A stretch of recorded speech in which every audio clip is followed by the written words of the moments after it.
Let's now buckle to the topic of the day today. We're talking about devolution and the role of private sector. And we do know one of the key challenges facing the county government is how to collaborate with the private sector in actualizing devolution and ensuring its success. Since private sector players are not directly involved in matters governance, there is a need to rethink beyond the traditional understanding of the role played by private businesses in the growth of economy. In terms of governance, how do the county governments rope in the private sector to ensure there is no feeling of disengagement, especially when it comes to decision making? That's a probing question. This is where business lobby groups such as Kenya Private Sector Alliance and also the Kenya Association of Manufacturers have a role to play in ensuring the interests of the private sector are factored in or factored when it comes to drafting of business and investments friendly laws. So we're joined this morning by the chair of KEPSA, this is Nick Nesbitt, and also we're joined this morning by the chair of Kenya Association of Manufacturers, Flora Mutahi. We're still eagerly waiting for the Cabinet Secretary, Ministry of Devolution, that is Honorable Eugene Omala, to join us as well on this conversation, because this is acting as a segue to the devolution conference that will be next week in Kakamega County, Kakamega High School. And so we want to see what actually will be in the cards when it comes to the private sector, and how also, since the promulgation of the Constitution, they have been partnering together in light of making sure that devolution is a success in this country. So also remember, you can head over to our Twitter handle. AM Live NTV is a Twitter handle. AM Live NTV also is a profile name on Facebook, and 20505 is our SMS portal. So let's hear from you. How also has the issue of delayed payments affected some of the SMEs down on the ground? So we want to hear what they really have up their collective sleeves as far as this and a lot of other issues are concerned. Good morning. Morning. Flora and Nick, good to see you. Good morning. Right, let's just get down to brass tacks, and we now focus especially on next week, your expectation, looking at the successive conferences we had before since the promulgation of a constitution. What has been some of the learning points, high spots that you've learned from this particular conferences? Or is it just, a part of a system every year that we have just to do it, just to make sure that, yes, we check out or tick the checklist boxes? Debarl, that is harsh. It is harsh. That is harsh. I think, to be fair to the country, devolution was very new to us. It's only 5 years old. So therefore, it is important every time, as when you prepare any strategy, it's important to always sit back and take a review what has actually been happening.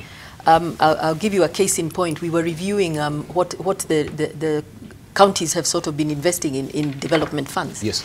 And it's supposed to be something about 30%. But over the last 5 years, very few of them have gotten close to that. Yes. Although towards the end of last year, now we're starting to see a tipping scale. So as much as you have these conferences and you're able to expose the counties to what is expected of them and what the opportunities are, and for the private sector and the business people to also say what their challenges are, including national government in the conversation.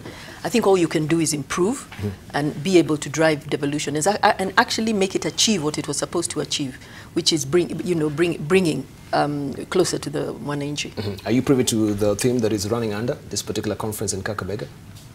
Not particularly. Not particularly. No. All right. Let's hear from Nick. Good morning. Good to see you. Good morning. Good to see you too. Yes. So when I look at these conferences, every year you remain optimistic that it's going to be taken up to a whole new level. Yes. And we will see the progress during the year. And there is progress. I think, as Flora was saying, for the first few years, there was a lot of settling in. What does this mean to now be a governor, a deputy governor? And you could see a lot of the challenges that they faced in managing budgets, ensuring that there was transparency, ensuring that they could appoint the right people of the right qualifications. And you can see the maturity of that process. So with this year, we come in with a new government, new expectations. There's the big four. Yes. There's the big attention that you're getting from the people. There's a big drive and an expectation for public participation. Wananchi want to have a say in what happens in their county. And so as private sector, we look forward with great anticipation for this conference, because so many of the things that are going to uplift the economy are going to be done by private sector, in particular the small businesses, and all of that work is being done in the counties. So it's a pivotal week next week, and we look forward to having very engaging and fruitful discussions with the government and the county governments as to what they're going to do over the next year. Right, a pivotal week, but also the pivotal question is the fact that so many people are feeling that, yes, we do have the 47 counties right now, but this also is really straining, you know, the exchequer in terms of making sure that they're well funded. The issue of money has been a crippling factor also in running these particular counties. And so there's a whole debate of whether maybe we should go back to the table and try and scale down on the number of counties that we do have in this country. Do we need these 47 counties in the first place? Should also that be maybe a very pivotal question that should be addressed in this particular conference? I do not know. The private sectors, I mean, what is the private sector thinking about the whole counties, or is it good business for private sector? No, it is difficult to deal with 47 counties, but I don't feel a conference like this is actually the place. This is a conversation, that needs to be had. It is true that it is a strain on the whatever, but I don't think it is for us to have it in this one. In this one, what we're trying to do is to actually take devolution deeper. You know, have the public tell the county governments, this is what we expect. Tell private sector, business people to actually engage so that they can drive business and make it happen. I believe, like I said, it's an important conversation, but I'm not necessarily sure this is the place to have it. Right, but from my own estimation, maybe I should hear also your thought before we go to the next question, Nick. Well, 47 counties, I think that's a lot. I think that's a lot. It's a lot. And it's very difficult for people to know who the 47 leaders of those counties are. And when you look at it, the whole point is we're trying to lift up the welfare of the citizens in that region. And I've met with governors in my role as KEPSA, numerous governors, talking to them. And to be honest, when I sit and I ask them, what is the unique value proposition of your county? Why should we go to your county?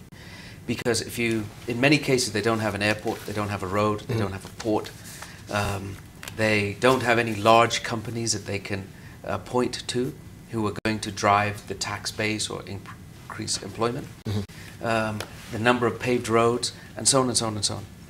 So many of the counties don't have a critical mass to actually create something. And if they were part of a larger block, and therefore I think the conversation that is being had around should we have larger inter-county trading blocks or governing blocks, I think that's one that should be explored during these next few years.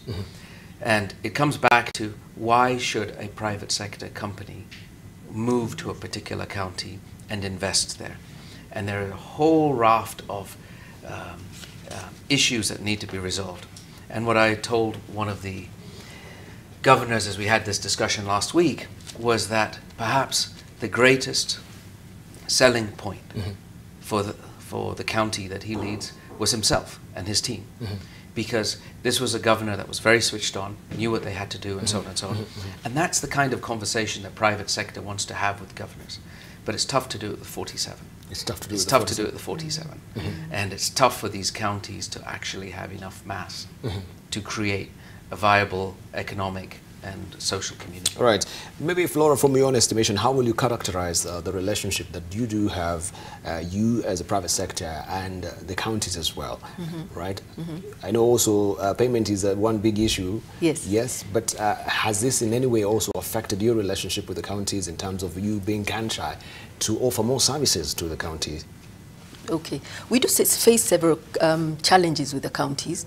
And one of them, of course, is just, okay, let me explain. For manufacturing to be conducive, yes, we need sort of like to drive down competitiveness, which is cost of doing business, you know, from energy to multiple charges and everything. And devolution has actually, as much as we appreciate it, it has actually made it more expensive. You know, you have cesses, you have distribution, transportation, branding licenses. So a lot of these, the cost of doing business has been driven among the counties.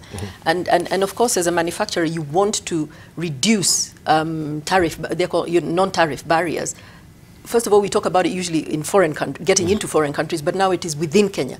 So definitely it has been a challenge for private sector and for manufacturing to thrive within the devolution. But we've been having a lot of engagements with them, and that is why you heard Nick refer to, like, private participation is one of the things we've been requesting that actually we need to have a bit more of. Previously, you would just perhaps open the newspaper and see, oh, there's a function out in Kisumu and we're discussing ABCD. You have less than 24 hours to actually react. So we go there if we ever get there on time, ill-prepared. So what we've taken an approach is a more proactive approach, where we've gone round, you know, sat with most of the 47 counties, and given them what we require, and they then are in return telling us how they work, help them sort of capacity build, help them understand what is important to us. You know, we need a pro-industry policy. We cannot have, like recently in Mombasa, you saw the tea being hit with a 32 shilling tax on each bag. Yes. I mean, that is against business, definitely, because a lot of the 60 or 90% of all tea traded in moves around within Mombasa. You can't have that. You can't have a governor waking up and saying, this is what we're going to do. So it is important for us to have a predictive and stable environment. It is important for us to drive down the cost of doing business. It's important for circulation of money. That is a very, very big one. You know, there was this whole thing about youth, women and children sort of now starting to supply not only national government, but county government. Yes. And we do know that in both of them, actually, money has been delayed. Circulation of money nationally, obviously, now has reduced for several factors, you know, including interest rate capping, and that has also hindered, especially the SME, because they don't have access to funds. Some of them then supplied to the counties or the national government, and now have gone bust. I've met a lot of companies that have said it is easier for me to go back to work, and these are people we're trying to say we want to develop SMEs, but the minute you don't have money circulating, they don't have the fundamentals of business, which, you know, capital being one of the major ones. You know, they're quitting. We have a youth challenge already. We have an employment at 39.1%. You know, mainly youth. Yes. We have a social problem. We have, I mean, it is a dangerous problem that we need to, you know, we need to deal with. We need to empower people in the right manner by giving them the stable environment. We need to develop an export-driven economy. We have counties that are blessed with a lot of natural resources. You know, if we take a county like Nakuru, you know, they're able to grow, let's say, the flowers. Naivasha, they're able to grow the flowers. How can we improve that to actually drive exports? You know, we need to move up the value chain. If you have Nyandara growing a lot of potatoes, but during a heavy season, a lot of this sort of, it just gets lost. How do we sit with them and drive up the value chain? What can we do with these potatoes? How do we get them out? Do we, you know, how do we export them, or how do we add value? So those are the sort of the things we are trying to achieve when we are saying, let's sit down, explain to you our issues, we listen to yours, and together we are going to be able to grow. Yeah. All right. And allow me to introduce to you again, if you're joining us this morning, Nick Nesbitt, who is the chair of KEPSA, and also we do have with us the chair of Kenya Association of Manufacturers. This is Flora Mutahi. And we continue with the conversation apace as far as devolution is concerned. Just to remind you that this is acting as a segue to the conference, which is upcoming next week in Kakamega, the Devolution Conference, where all the entire devolved government will be in Kakamega to thrash out matters as far as devolution is concerned, ironing out the wrinkles and the kinks that we do have when it comes to devolution. Right, let's come to you, because we promised our viewers that we'll talk about the long dead hand of the bureaucracy and the ease of doing business, the environment itself. When it really comes to counties, how has been your experience so far as duplication of functions is concerned, national government, county government? So, good question.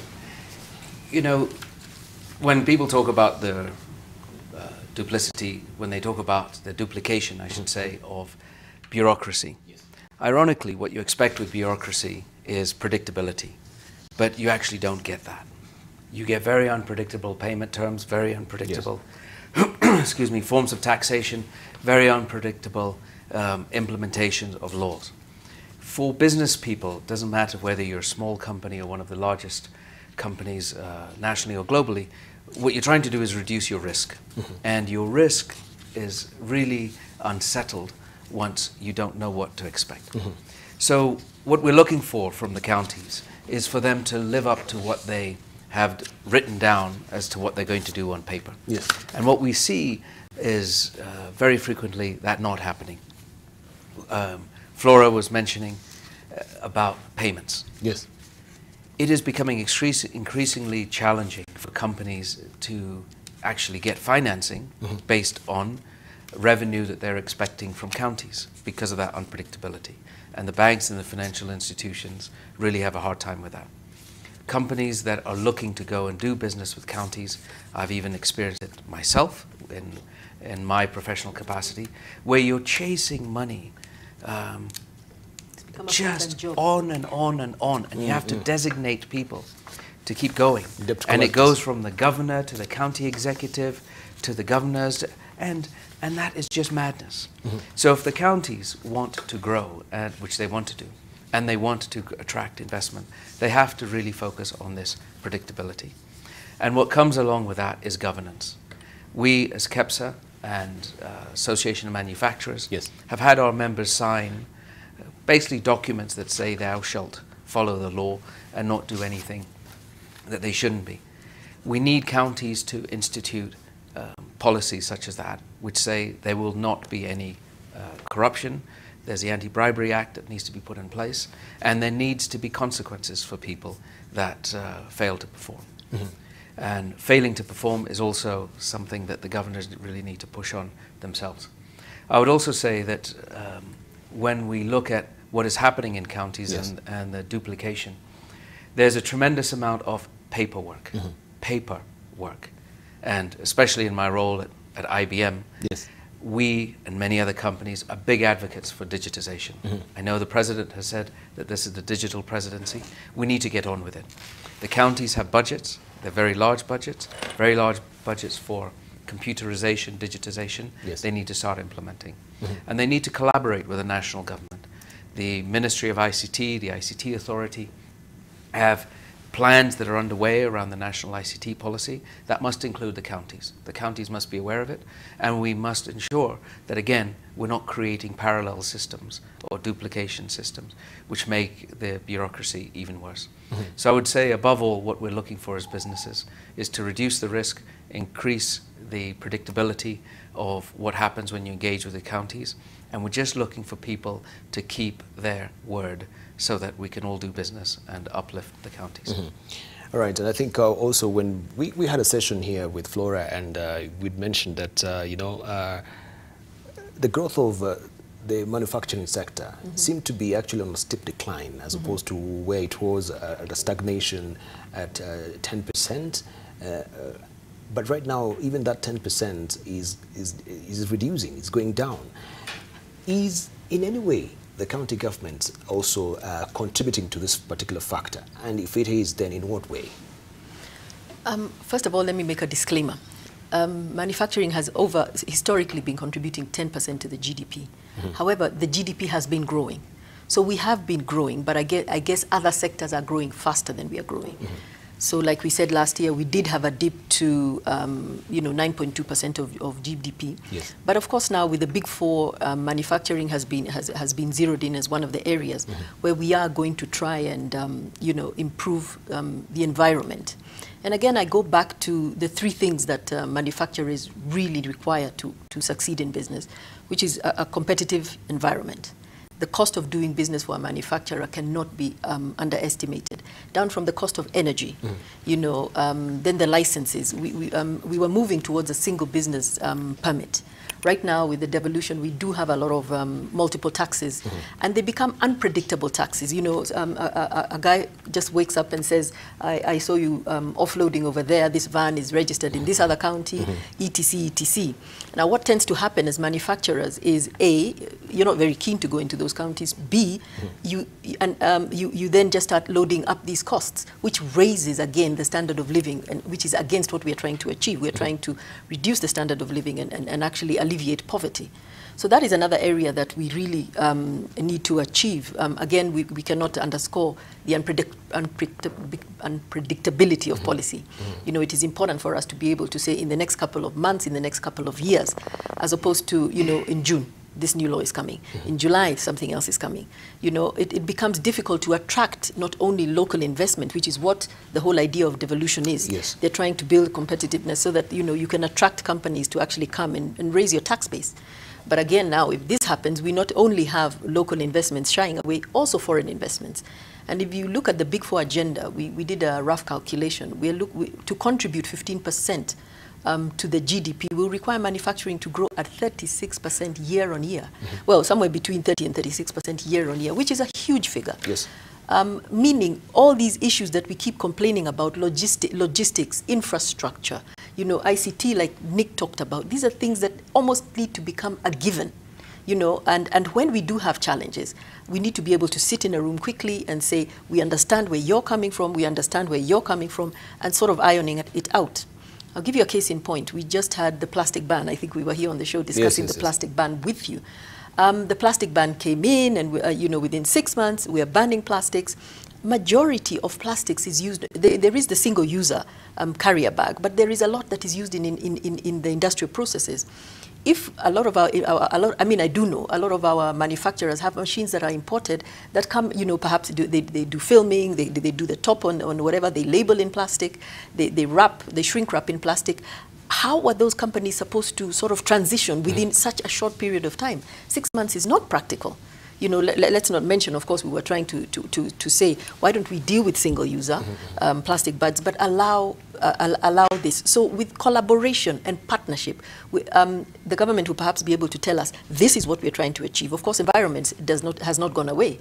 We should be able to sit down with the Ministry of Environment and say, this is what I'm trying to achieve. We'll be able to say, this is the challenge, and this is why it stops us. So find a mediation as we are dealing with a long-term problem. Thank you. Right, and of course, we want now to get down to it right now, just to also prime you on the rules of engagement that we do have here every Friday on the Leadership Forum. I do have my bell. I have also my time watch as well, which will be on my phone. And also, just to remind you that you have your microphone tethered on you, right?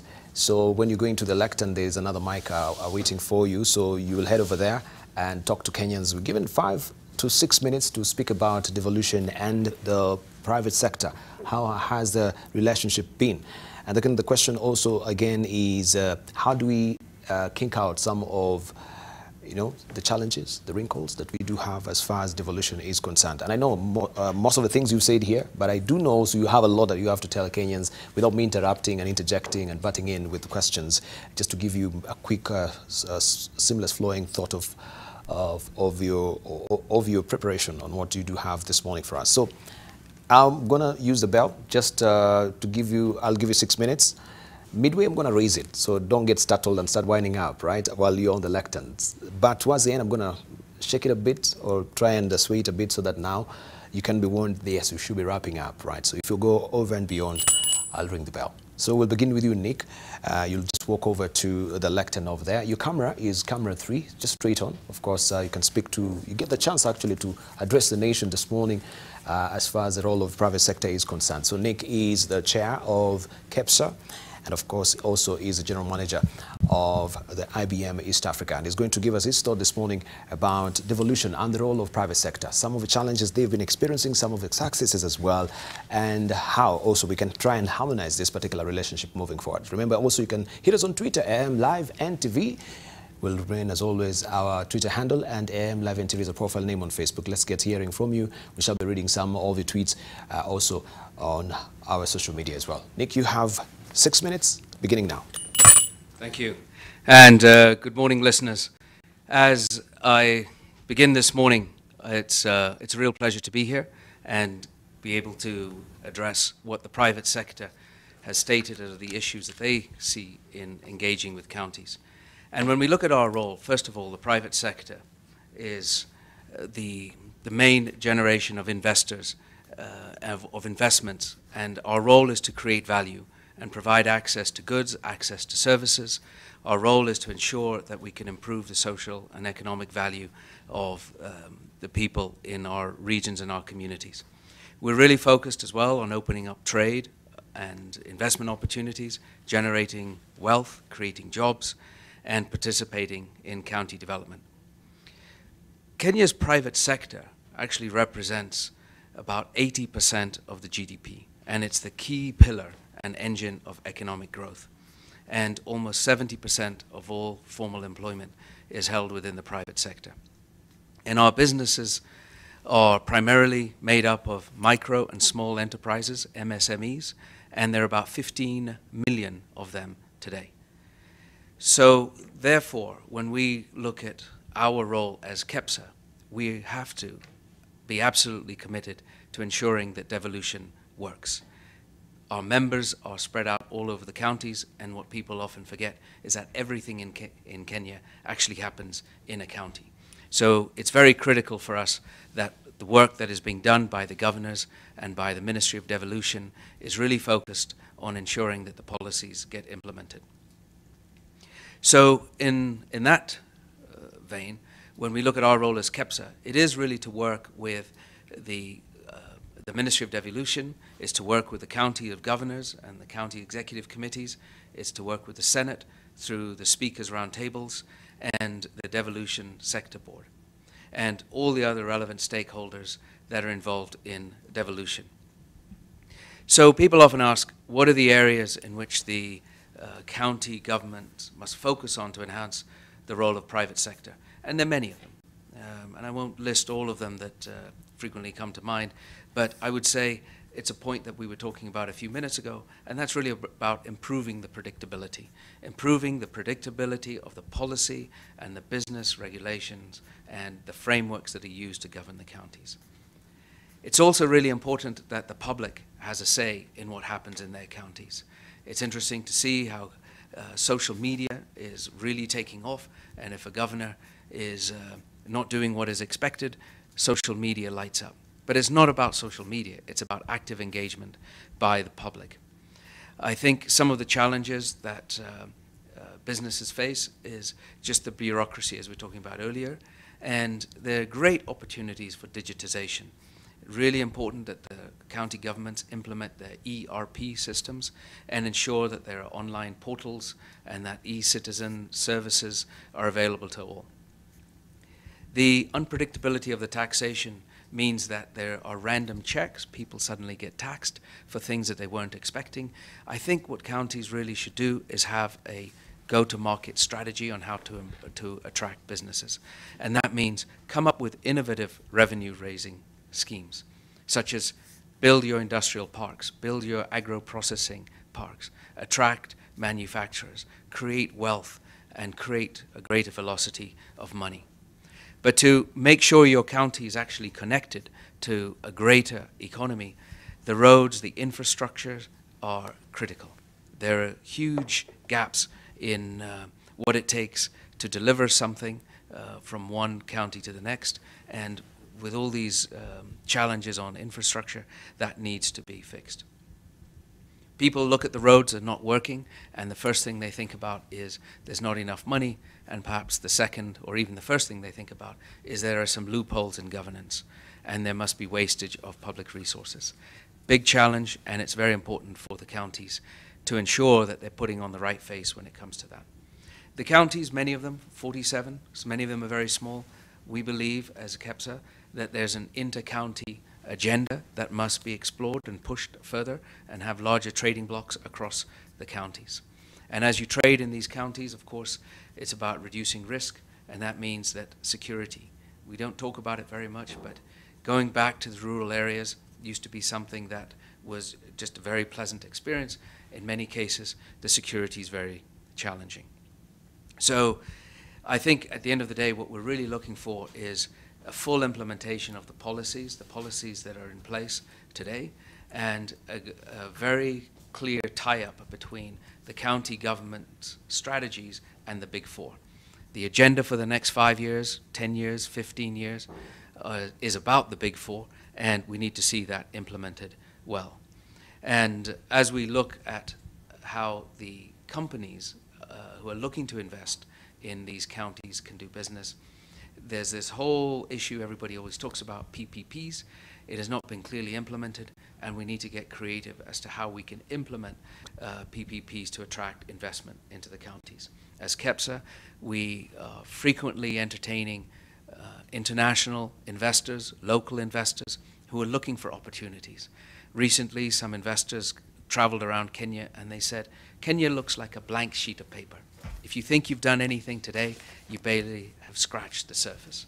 They're looking to invest in counties. They're looking to bring their agro-processing in particular, and another company bring their steel into the counties. But the engagement must be clarified. So I think what everybody really cares about at the end of the day, and I will end at this point, is ensuring that they get paid for the work they do and they get paid on time, and that they really have a lower risk environment when they go to do business in the counties. And that's all we're looking for. Thank you, and everybody have a good morning. Thank you, Nick. Nesbitt there, the chair of KEPSA and also the general manager of IBM East Africa, raising some salient points that we've taken note of and will be discussing also with him as well. The tweet, it is instructive to note that yet 80% of the GDP really comes from the private sector, very pivotal role they do play, and what are some of the county focus that maybe they should look upon. We have a whole. Actually, he's enumerated some of them. I shall just pick one or two of them. Improving the predictability, of course, of doing the business through the policies in the counties. He says that social media also should take off, and bureaucracy, and great opportunity for business systems like enterprise resource planning and e-citizen. Also, go-to-market strategy, industrial parks. That is also pivotal when it comes to making sure that, yes, business really thrives within the county. Inter-county agenda, that is big, and how does it interface also and tie up also with the Big Four agenda that the President Uhuru Kenyatta just declared some few months back, right? That is from Nick Nesbitt. Remember also you can interrogate with him on social media. AM Live NTV is our Twitter handle. AM Live NTV is our profile name on Facebook. And 20505 is our SMS portal. Right now, also walking up to the podium, just now is Flora Mutahi. She is the CEO of Melvin Tea, and also she is a chair of Kenya Association of Manufacturers.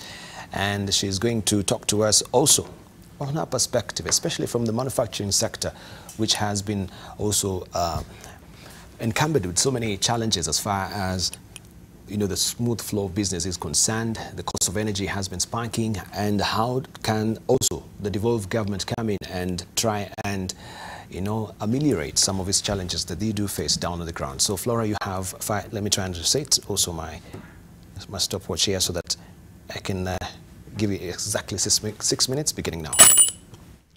All right, good morning. On this cold morning, although I didn't see rain this morning.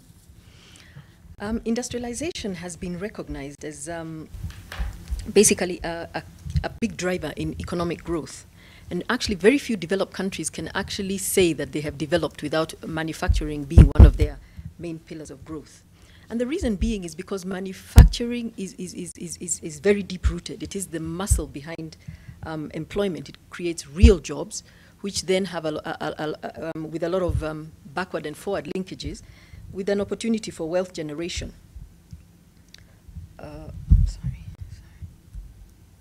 Competitive manufacturing is all about creating an enabling business environment, and that is what we strive to do at Kenya Association of Manufacturers. The contribution of the manufacturing sector to Kenya has been, like we mentioned earlier, 10%. Last year it went actually to 9.1%, employing around approximately about 300,000 people. The current government, as we know, has prioritized manufacturing in the Big Four agenda to contribute 15% to the GDP, which is a huge target.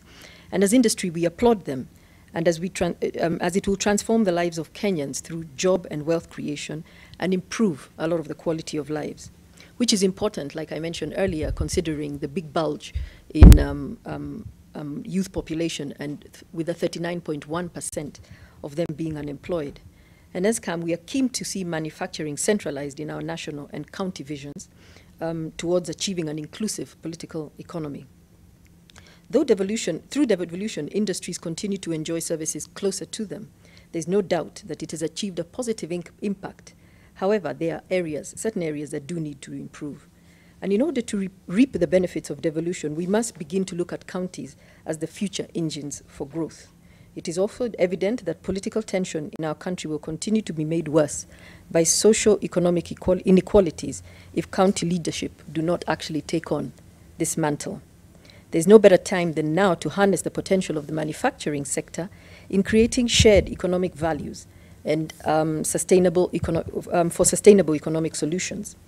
However, many of the counties have not given the importance of the industrialization agenda in their development plans. And like a lot of them have not conceptualized or matched out their development priorities or clearly articulated them in their sector plans. As a matter of fact, and we have been checking, according to the Public Finance Management Act, they are required to put 30% of their funds into development funds. And over the last 5 years, I mentioned this earlier, a lot of them were below this, although towards year 2016 and 17, we did see sort of like a marginal growth, which has surpassed the 30%. Last year's industry, together, we identified 10 priority areas to focus in each of the sectors. We went round and we had, we shared our vision with them. During, again, the gubernatorial debates, we engaged each of them in carving out what are their competitive advantages and what needs to be addressed for us to be able to drive manufacturing.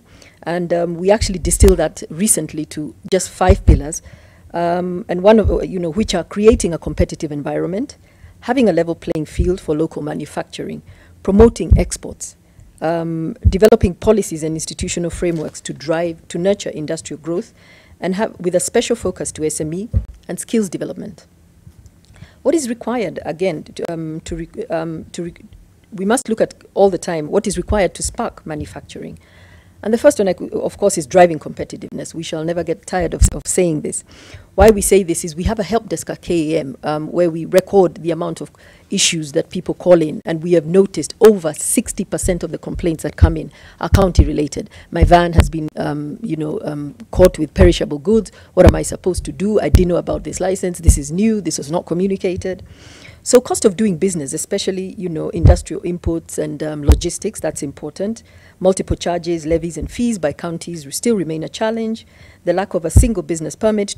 We would like to see sort of like a harmonization of permits. So like the source, perhaps you pay in your originating county, and they find a mechanism to sort of distribute it among themselves. Of course, unpredictability, policy environment that we had mentioned a lot, and infrastructure challenges, water, sewage, among others. For example, environment has become a devolved, environmental waste management has become a devolved function. And those are areas we do need to partner. Counties are blessed with natural resources that should be leveraged on to foster a strong manufacturing base. And in order to address these challenges, the county government and the business community must continue to forge these partnerships that will see some of the following frameworks and measured and developed. Number one, we must have an innovative waste management measure to promote a circular economy. The second one is to address infrastructure challenges in the county. There should be a private-public framework between counties and the business communities with manufacturing. Stakeholder participation framework that will allow manufacturers to participate in lawmaking and policy generation. We must have a national regulatory framework that will address the issues of multiple taxes, and we want counties to set up industrial parks, land banks, special economic zones to promote business. Long-term financial models must be supported to support manufacturing startups. We would like to partner with them to sort of drive the agro-processing of raw materials, because we are an agricultural-based economy, and we must improve the effectiveness of the county regional blocks. As I conclude, counties are no longer the future of this country. They are the present solution to our economic frailties. The concept of devolution to distribute wealth and resources to each and every citizen while imparting a sense of belonging and ownership can materialize if we build a strong manufacturing base in every county. And if I could finish with a quote from Jack Ma, he actually mentioned that the world needs new leadership, but the new leadership is about working together. Thank you and good morning. Thank you very much, Flora Mutahi, the CEO of Melvin Tea, and also the chairperson of Kenya Association of Manufacturers. Of course, yes, the world needs new leaders, and a quote there from Jack Ma. Well, how did it end again? It just eluded me. Mm-hmm. Oh, we need new leaders. Let me get it correct. We need new leaders, and the leadership is about working together. It's about partnership. And of course, this is the conversation that is ongoing, of course, here on AM Live. It's all about partnership, devolution, and the role of private sector. Social leadership in inequalities. This is one of the points that she's raised from her, of course, presentation this morning. And marginal growth that has been experienced, especially when we hark back to 2016, this was a big challenge as well. And that also has been on a steep decline, if we may go with the recent data and statistics as well. Policy and institutional frameworks with special focus on SMEs, they've, of course, with the introduction of interest caps, that particular sector has been adversely affected, and we can see new development that they want to repeal this particular act, and it seems also the president is buckling down to the pressure that is coming from also the private sector. That also will be part of a topic that we'll be exploring this morning as well. Innovative way of waste management is another key point that we need to look as far as devolution is concerned down, and the private-public partnership when it comes also to, yes, solid waste management as well. National regulatory framework, all this, if we don't have a proper framework, I should say, that also will really not really function properly. And we would just want to also hear from some of the tweets that are coming through this morning to just see also what some of you are saying. Let's just begin with John Githange saying the cost of doing business in Kenya is too high compared to other East African countries like Rwanda. This is due to unreasonable red tape measures, high taxation, and runaway graft in county offices. John Githange there. Also, we have Mugu saying, it will take more than ideas for young people to realize their full potential. Government support is key. And also we have Bing Charlie saying that delayed payments and delayed VAT refunds killing the SME sector, even when it comes to devolution as well. We have also Bing Charlie saying that devolution is working slowly. Meaningful conversation around Ugatuzi is healthy, but we must implement resolutions. Also, Jacob Abere Matlala is saying, just want to be contrary of what Flora is saying. It is easy to deal with counties, or it is easy to deal with counties. Why? We have oversight role of county assemblies and Senate on financial and HR management. So conference gonna be a panacea in appraisal. I don't know if it makes any leaks of sense to you what Jacob Abere is talking about. And we have John Githange saying that, I think I read that. Let me try and pick another one. Oh, he's just actually also praising Leadership Forum. He's saying is one of my favorite AM Live's breakfast show. It's always inspirational, motivational, encouraging, and captivating. Keep it up. Thank you to you, John Githange, thanking our team here. So let's just get down to business as well and address some of these issues that you've raised. Beginning with you, Nesbitt, you raised issues that we want to tackle as well with you. The main generation of investment, 80% of the GDP really comes from the private sector. Interesting. And you've also mentioned some of these areas that we need to tackle, improving the predictability of policy. And social media, I think also this will take up, you'll pick your interest as well, because I think you're in that sector. And we want to know, especially when it comes to social media and let's say also digitization of processes within the counties as well. Lands from the national perspective has gone full steam ahead to do that. But I think also the uptake is slow when it comes to counties as well. But it will be prudent when we have systems which are actually digitized in all the counties as well.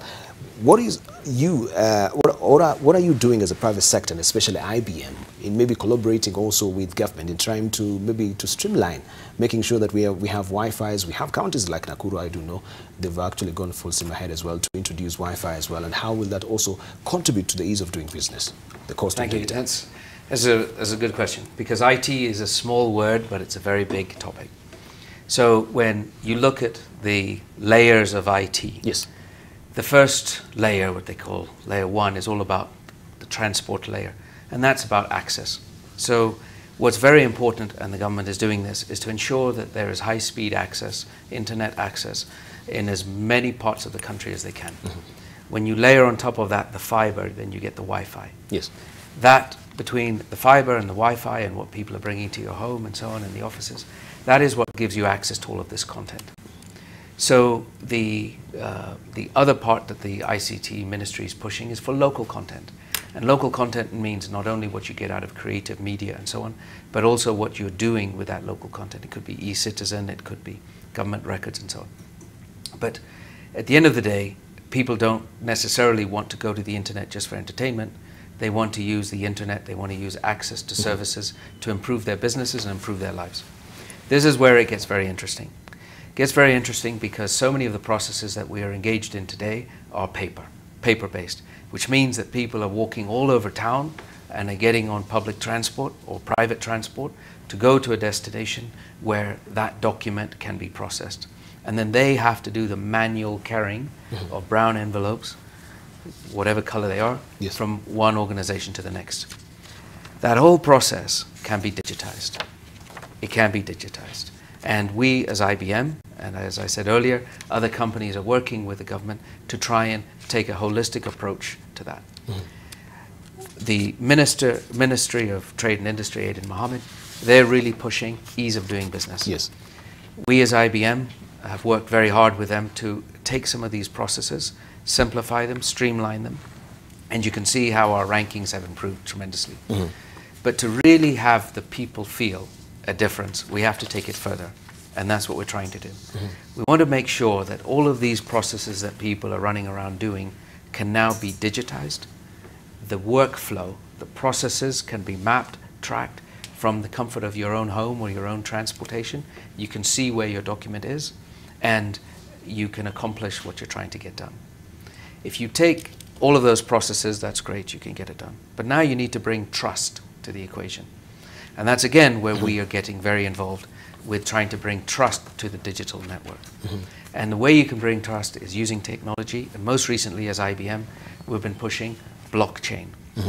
This is a word that is increasingly being talked about in Kenya today, and we are very active in that. What blockchain does is ensure that these processes that you're going through are actually legitimate, and the documents you're dealing with and the people you're dealing with are legitimate. And the process you can use, you're using, can be done a lot faster. We have just taken an implementation of that and announced it this week, where we're working with a company, Twiga Foods, a local company, that distributes vegetables from smallholder families, farmers, I mean, to small retailers. They're sort of a business to business. But using blockchain, we've enabled data to be collected about the shopkeeper and about the farmer, which will give them a greater ability to get credit. Because now you can see what their turnover is like, the frequency of borrowing, the frequency of paying. You can see their transaction history. All of that is stored in the blockchain as a permanent record. And the banks, insurance companies, transporters, agriculture, all of these people, think of a WhatsApp group, are in a community watching what's happening in real time. And you know there's a permanent record. And now people can say, ah, I trust that farmer, I trust that retailer, I know they have predictability in their business, and I can lend to them. So it's innovations like that, which you're doing in the private sector on a very small level, that brings trust to the equation, that can help elevate people participating in the cities or in the counties and elevate their businesses. When you bring blockchain to lands, you can make sure that that title that you're buying has been certified and it is true. When you go to buy it, we know that that is actually you and it is certified. When I go get my high school certificate and my grades, that's certified. So all across the country, we are trying to bring certification, a single source of truth about almost any process, any person, any asset. And therefore, anytime you engage with anybody digitally, if the blockchain is behind it, you'll be able to trust it. Now think what that's going to do to the brand of Kenya for local and international investors.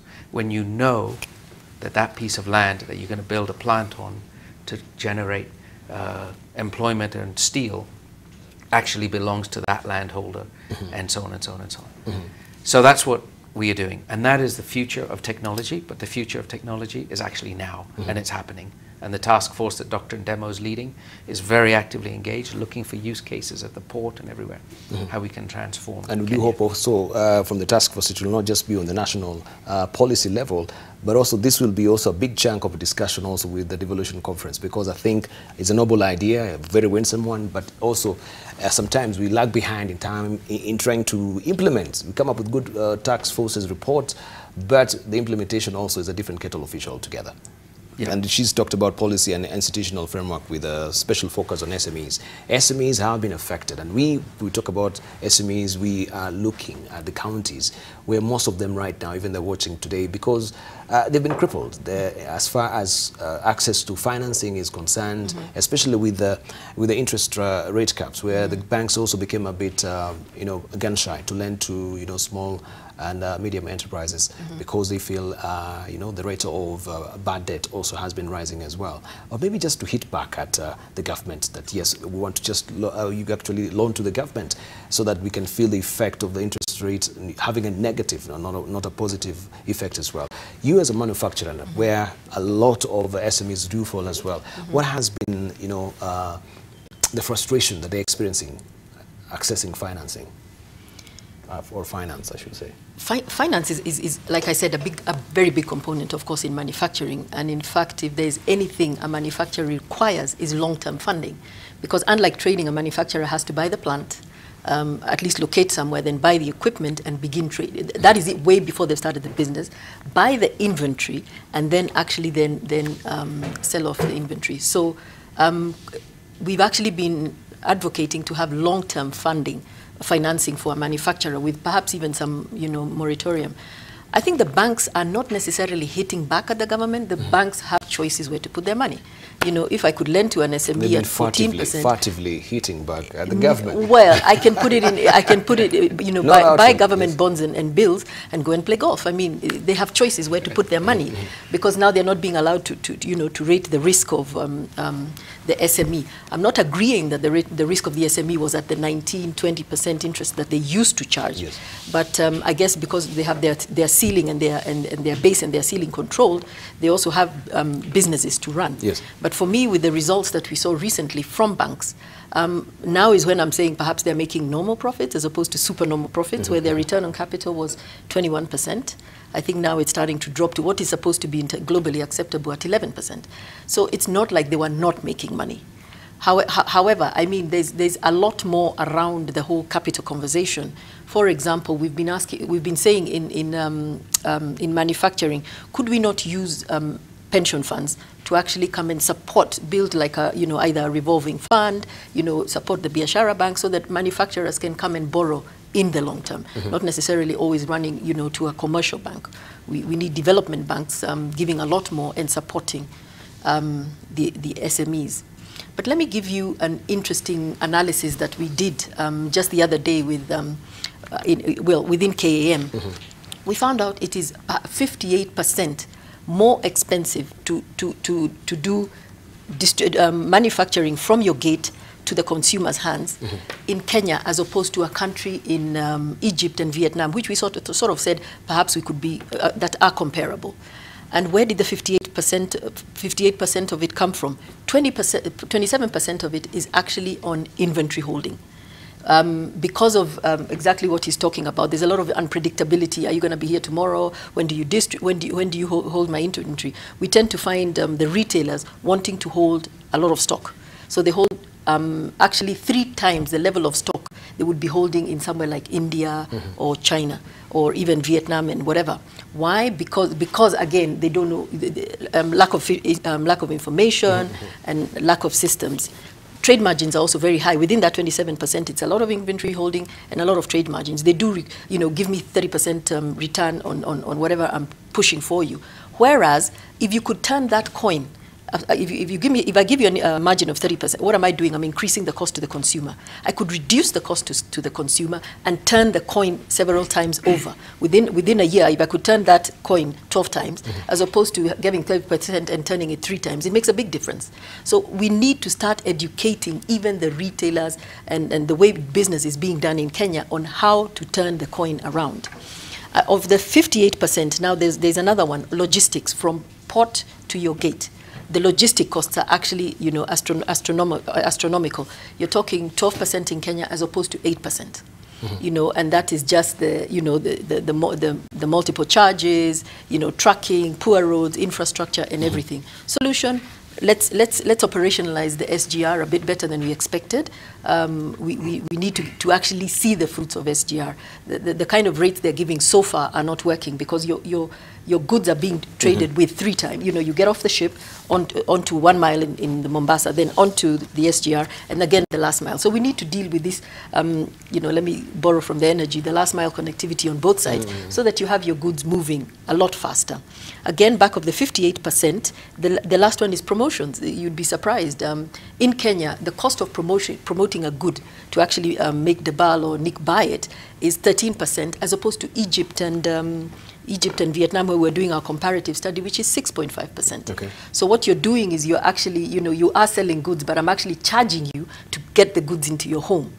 The solution for this would actually be for retailers to actually sit together with manufacturers and take a look and see, you know, the only person that earning on this, back to your question, is actually the banker. Because what happens, I'm then holding higher stocks. I'm then holding higher working capital. I go to the bank, I have to borrow it from the bank. So all that needs to be unpacked. And that is it's a conversation that we've started driving at KAM, and we are hoping to actually get it, because 58%, you must agree, is rather high. And then it doesn't then surprise you that a lot of the multinationals are actually now choosing to just trade in Kenya. You know, let me not manufacture in Kenya, go out and manufacture in Egypt and send my goods into Kenya. Creating, of course, an unlevel playing field for the few Kenyans who, you're born here, you're bred here, and this is what you think. Thank you. Yeah. Thank you. Let's come to you, Nick, because also from KEPSA, you have an initiative, we're calling it the Kenya Rising Star, and also, I think, a scale-up program as well. In light of also the Big Four agenda that you mentioned, how do you, you know, intend to actually make sure that these particular initiatives, they interplay or interface each other in terms of realizing the Big Four agenda? Okay, thank you. Yeah, the Rising Star program is one targeted on developing businesses from the small micro to the SMEs all the way to the larger businesses. And it's a model where the larger companies engage with the smaller, who engage with the smaller, and pass down skills. Think of mentorship, and in particular business. And this Rising Star program is one that has a different concept, which is to say, let's allow companies to be as large as possible and be as productive as they can. There is this interplay, this sort of tension that happens when a company gets too big in Kenya, that it has to be shrunk. But how do these globally dominating, let me just use those words, these very large companies globally move out of their borders and into the next countries? It's because they're allowed to grow, right? So we must encourage our companies to be as large as possible so that they can grow and expand and continue to create innovation. So the Rising Star program is all about that, and there's a lot of work with that. When it comes to the Big Four, the Rising Star program is applicable across all sectors, whether it's in housing, manufacturing, healthcare, and so on. The focus on the Big Four is very good. The challenge we have when we look at the Rising Star program and you map it to the Big Four is you don't have enough players at each level, right? Meaning, for example, in healthcare, you don't have large enough providers at the top who could mentor the other ones, but it's coming. As we look at universal healthcare, for example, it is possible to achieve universal healthcare. There's technology being used that is finding that there are far more people who are actually capable of paying their own NHIF than had thought before. So with the initial rollout that you're starting to see across all four, there are a lot of good ideas coming up. We were just talking about financing manufacturing. How do you build affordable housing in Kenya? I can tell you that we can't build affordable housing if we import all of our goods from the East or other places, our doors, our door handles, all of that. We need to start looking at ecosystems, and the whole concept of ecosystems in all of the Big Fours. So you can create an industry, you can create a supply chain, you can reduce the 58% that Flora was talking about by ensuring that if you are actually going to build a house, that the doors are made literally a few hundred meters away. The metal is formed, the glass is made over there, the construction material for the house itself, the wood, all of that should be close. You have these industrial hubs. And this is where counties can play, especially when inter-county development. They can say, okay, you are doing the doors, you're doing this, whatever it is. But to procure your materials from another country, let alone 400 miles away in Kenya, isn't going to allow us to have affordable housing. So that's on the input side. Now when it comes to the financing side, again, we look at that and say, what are we looking to do? Are we looking to have the government fund everybody's house? Or shouldn't we look at it as the government funds or backs up the mortgages? Become the mortgager, the lender of last resort.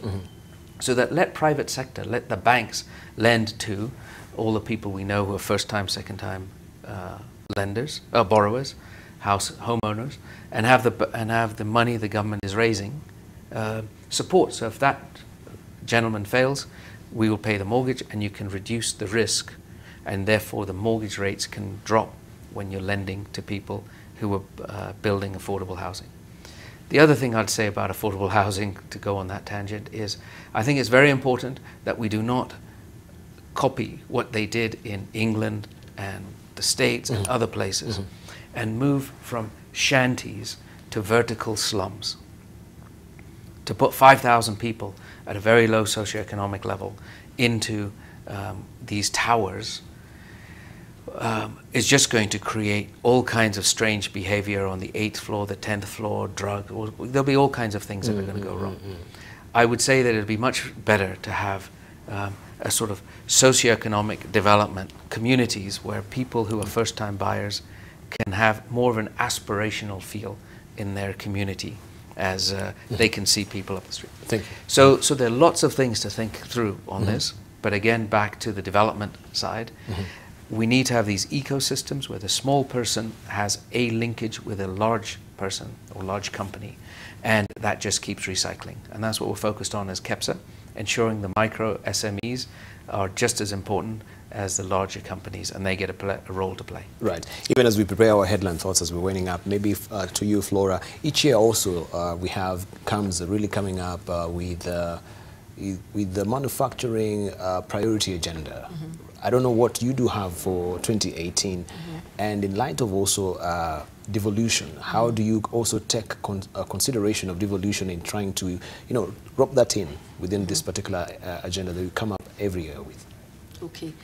I mentioned the 5 key pillars that we have, which is competitiveness, level playing field, a conducive business environment, focus on SME, and actually, driving the future of industry.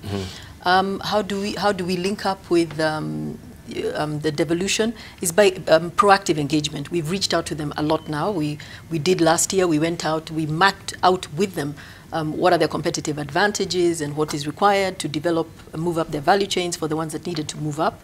We then, like I mentioned again, we did the gubernatorial, and even now we're going to be large players, of course, in the devolution conference.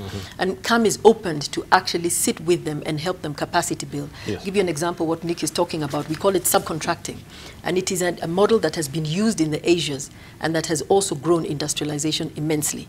If you have a company like General Motors, they manufacture their buses and stuff. The seats do not have to be imported, and therefore the local content thing, with a preferential agreement, yes, I can supply them a seat as an SME, but maybe I don't have the capacity, or I'll be slightly expensive. But with the, being allowed to be slightly expensive a little bit is going to then help me and protect me. You then have, they're able to then capacity build SMEs. So subcontracting is, I guess it's pull everybody up. And the more we actually insist on this, and more or less having a little bit of a protectionist attitude. I'm not talking around our borders. I mean, it's more about let's buy Kenya, let's build Kenya, being a little bit selfish.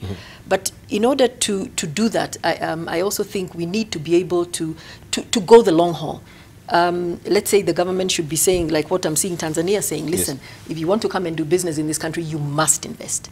And, you know, some, of course, the multinationals are saying, no, no, no. Some are going to opt to go away. But that then gives a large market for the local manufacturer to start building his capacity, because remember, manufacturing to survive needs large markets. So we need to be able to make a bold step and say, we're going to protect ourselves. We're actually going to grow. That also means we're going to have to tighten our borders. And it also means we're going to start having to guarantee markets, not only the local, you know, inter-county, but also regional markets and inter-Africa. I mean, we cannot tell you how excited we are about this, you know, trade agreement that we've signed with the rest of Africa. But it needs to be operationalized as a matter of urgency, because, you know, the rest of the world right now is looking at Kenya. I mean, looking at Africa, really, as the next growth potential. So if we could sort out our issues and actually help A, the local grow, B, give a conducive environment to the rest, we will attract the ones who will run away now during the pain section, where we are saying, let's protect ourselves and support the local, will come back, because there will be a larger market and there will be ease of doing business. Right. And if I just may add on that point. Briefly. You know, a lot of people get concerned when they hear us even use the word protectionist. Yeah. But if you look at it, what we're talking about are just a few sectors of the economy where we want to focus on the big four in manufacturing. It's around textiles, it's around leather, it's around agro-processing, it's around construction materials that I was just talking about. Those areas where we are actually growing the raw materials, raising it from the ground, where we get cottage industries to grow into large, that we should focus on. There's so many other industries that we're not making protection. These TVs, cars, you name it. But let's focus on a few areas and then expand. Right. We are winding up, and just briefly your closing remarks, because we didn't mention about, because you have also economic partnership agreements that, and also the extension of facilities like AGOA as well. Can we also try and focus this briefly also with you, Nesbitt, in terms of economic special zones? How do these tie in from you know, various sectors like KEPSA and CAM, and also IBM and even Melvin T as well, right? Just briefly as we're winding up. Let's begin with you, Nesbitt. Okay. Briefly. These special economic zones used to be called EPZs, these focused trading areas. I think they're really the embodiment of a public-private partnership. I think it's very important that the counties and the national government focus on these zones, make it very easy for people to come in and set up. That means the horizontal infrastructure, the water, the power, gas, whatever it is, they should find a good way, raising municipal bonds, for example, for those to be laid. So that when somebody's coming in to build and create jobs, they find the infrastructure there, the roads, lighting. It's very important, as we were saying earlier, that these ecosystems, these industrial hubs, are created in particular areas close to highways, close to the right education and so on. Because if you don't do that, you're going to you won't get the benefits of the economies of scale. So I think a lot of the work that's been done so far is good. Now it's going to be down to implementation. Implementation, thank you. Flora. I think he said it all, because that is mainly around manufacturing. It is important to have the hub so that they're able to sort of work together. And also, not to mention that the downstream you'll also create, you know, the services that will be supporting, you know, these hubs around that. There is empirical evidence that shows that industrial hubs actually creating land banks and in industrial parks eases the cost of doing business, raises capacity, raises skills and technical knowledge. So it is a win-win, and one of the things we do request a lot of the counties to do for us is actually to designate an area where we are able to sort of develop these industrial parks, and of course have the special economic zones, you know, allowing a lot of foreign investors to come in, and not even foreign, I mean it could even be local investors to come in. Thank you. Yeah.